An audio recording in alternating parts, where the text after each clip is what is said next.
Well, hello again to all the boys and girls out there in YouTube land watching Georgia Beer Reviews, back at you today with another one. And what I'm looking at is Oskar Blues Old Chub Scotch Ale.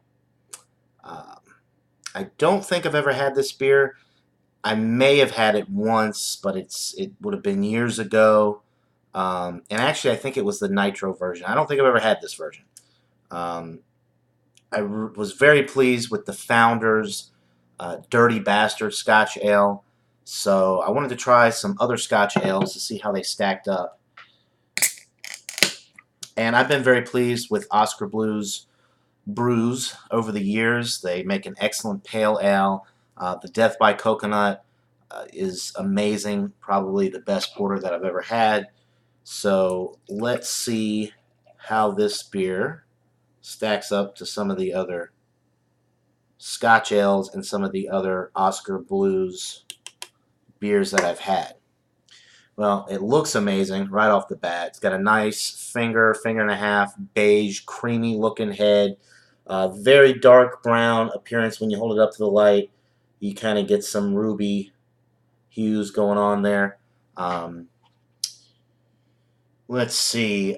This beer did win a bronze medal at the Great American Beer Festival in 2011 for the Scotch Ale category. And I didn't mention this about the Death by Coconut, but that one won a silver medal in 2014 for chocolate beer category, which is interesting. I didn't mention that in my review of that product. So, this company puts out some great beers, many of which have won at the Great American Beer Festival, some at the World Beer Cup. Um, all right, so let's get an aroma on this.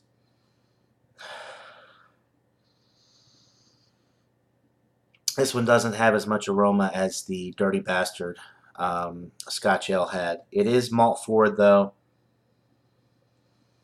You're getting some light chocolate notes,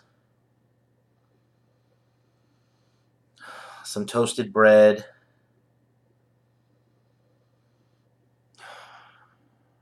not really picking up on any hops.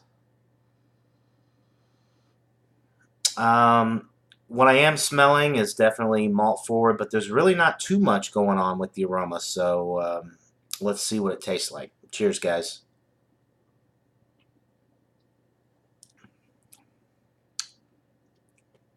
And this is 8% alcohol. I don't know if I already mentioned that.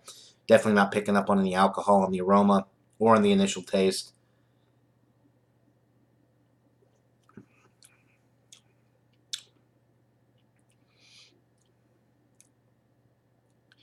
This has got a real darkly roasted barley malt flavor. Almost to the point where you're getting a little bit of burnt toast in the middle of the sip, a lot of breadiness, um, maybe a little bit of a hot bite on the back end to balance it out. There's not as much flavor as I was expecting.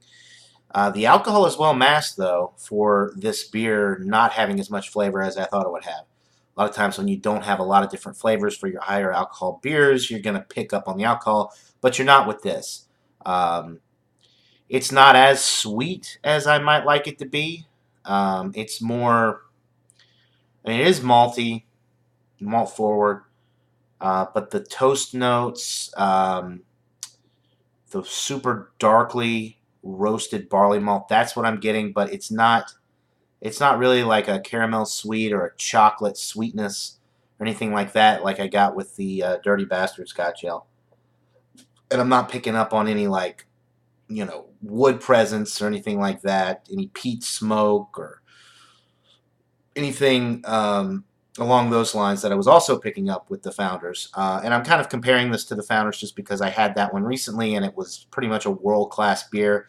This one, not so much. It's good, but it doesn't even hold a candle to the Founders.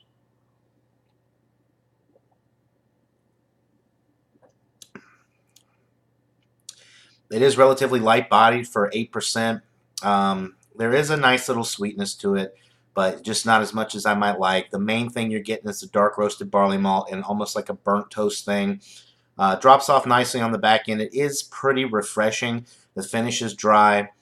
The sessionability is better than it probably should be for this style.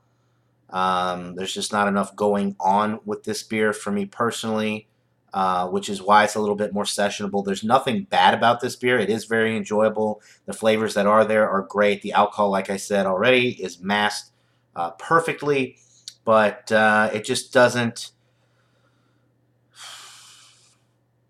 really compete with the Founder's Dirty Bastard Scotch Ale. And let's see, Monday Night Brewery makes which is a craft brewery out of Atlanta. They make a Drafty Kilt Scotch Ale. That one I think is better than this as well. So I haven't had too many Scotch ales, but I've had 2 or 3, at least 3 that I mentioned, maybe more. And this one's at the bottom, but it's still good. I'm just gonna go with an 85 out of 100. It's a solid B beer. It's all good, no bad, but I would like there to be a little bit more flavor, a little bit more malt complexity, maybe a little bit more of a hop bite on the back end. Typically, your IBUs with this are anywhere from like 25 to 50. They're not listed on the label. If I had to guess, I would say maybe around 30, 35. But the hops are there to balance it out because this is supposed to be a malt-forward beer, which it is. It's just a lot lighter than the other Scotch ales that I've had, and it's lacking a little bit of flavor that those other ones had. So that'll do it for this beer review, guys. Oskar Blues Brewery Old Chub Scotch Ale. It is a winner. It was $9.99 for a 6-pack of 8% good beer, which I think is a pretty good deal. So definitely recommend go out and try it. It is good, but don't expect it to be on the same level as some of the other Scotch ales out there, especially like Founders. If you've had the Founders Dirty Bastard, this one might be a little bit of a disappointment to you. That one may have ruined Scotch ales for me because I don't think I'm going to find one out there that's as good as that Founders Dirty Bastard was. I just don't foresee that anytime soon. So anyway, 85 out of 100. That'll do it for this beer review, guys. Hope you're having a great day, and until next time, everybody, cheers.